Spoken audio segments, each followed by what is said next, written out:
Je m'appelle Christine Cornet et je suis la fille de Sofia Pawlik. 1939, l'Allemagne envahit la Pologne. Donc, dans chaque famille, travail obligatoire pour une personne de la famille. Donc, ils recrutaient maman, qui n'avait pas 15 ans à l'époque.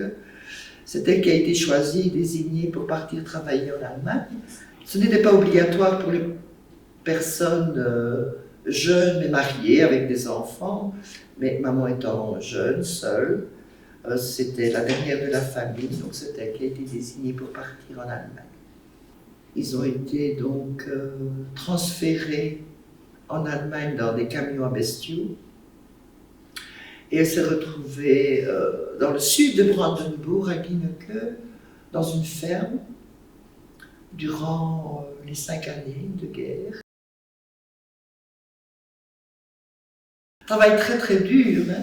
Donc ça consistait à des travaux à la ferme et dans les champs, à toute saison, de 6h30 du matin à 20h.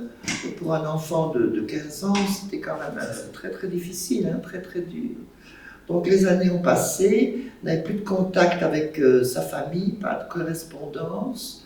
Et à la fin de la guerre, le patron de la ferme les informe en disant « la guerre va être bientôt terminée, les Américains arrivent », mais d'autre part, les Russes avancent et ils sont bientôt à la porte de Brandenburg. Donc il faut fuir le communisme, il faut partir. Donc maman a pris la décision de traverser l'Elbe et par ses propres moyens et d'aller vers les libérateurs, vers les Américains. Et là, elle a été prise en charge par la Croix-Rouge et elle s'est retrouvée en Hollande. Et où elle est restée là 2-3 jours. Et puis, bon, ils se sont organisés et elle a été transférée à Liège. Et de Liège, après quelques jours, ils ont été dispersés dans la région. Et elle s'est donc retrouvée à Warnandré, dans une ferme sur la place de Tilleul. Grande ferme qui existe toujours d'ailleurs. Toujours pas de nouvelles de sa famille. Et donc nous étions en 1945 et installés là-bas, elle travaillait en attendant que tout se calme un petit peu. Et puis elle a rencontré mon papa. Donc voilà, elle s'est mariée et puis elle a eu des enfants. Et elle est restée à Warnandré.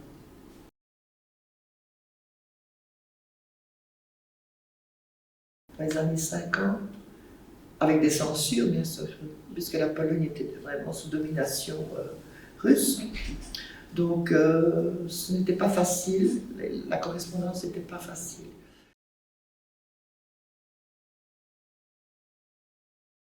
On arrive vers le hameau, hein, c'est un hameau, et on arrive à un rond-point, où il y avait une chapelle et puis encore des panneaux indicateurs en bois. Et en cherchant la route, j'aperçois une petite dame, c'était fin de journée, et une petite dame un peu courbée, comme ça, il faisait un peu venté, il pleuvait, je pense, avec un foulard sur la tête, et je dis à maman, demande-lui la route, qui nous indique la route, et maman parle avec la dame s'arrête, maman parle avec elle, et elle reconnaît maman. Et donc une personne de son âge, qu'elle avait connue sans doute à l'école du village, et elle avait reconnu maman, c'était vraiment très très émouvant. Et le lendemain, tout le village savait, tout l'hameau savait que maman était de retour, parce que comme l'enfant prodigue qui revient au pays. Et donc les jours suivants, nous avons, je pense, fait pratiquement toutes les maisons du village pour aller rendre visite et être accueillis par tous ces villageois. C'était très très très très très très émouvant. Alors je tenais aussi à réitérer mes remerciements à l'administration communale, au conseil communal et aux associations des anciens combattants pour l'hommage qui lui ont été rendus lors de ses funérailles. Vraiment, ça m'a profondément touchée.